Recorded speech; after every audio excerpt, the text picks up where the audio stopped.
অধ্যক্ষ মহোদয়, জুবিনৰ হত্যাকাণ্ডৰ দুটা দিশ আছে।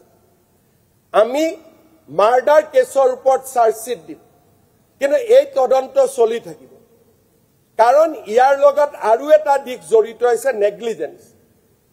জুবিনৰ হত্যাৰ আগতেও জুবিনক নেগলিজেন্স আৰু ক্ৰিমিনেল ব্ৰিচ অফ ট্ৰাষ্ট কৰা হৈছিল।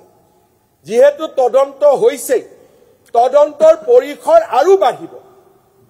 SITয়ে প্ৰথম চাৰ্জশ্বিট দিব ঘটনাটোৰ ওপৰত, মাৰ্ডাৰৰ ওপৰত।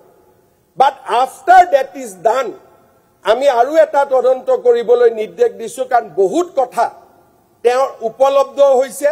The story begin from before Covid.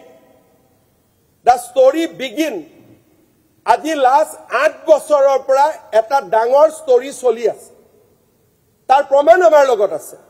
সেইকাৰণে মই SITক কৈছো যে 8 তাৰিখে আপোনালোকে মাৰ্ডাৰ কেছৰ চাৰ্জশ্বিট দিয়ক, তাৰ পিছত এক্সপাণ্ড দ্য ইনকুৱাৰী, যাতে আমাৰ জুবিনক জীৱিত কালত এজন মানুহেও যদি অন্যায় কৰিছিল সেই মানুহজনক সাৰি যাব নোৱাৰে। আমি ইমান দূৰলৈ যাম বুলি আমি সিদ্ধান্ত লৈছো।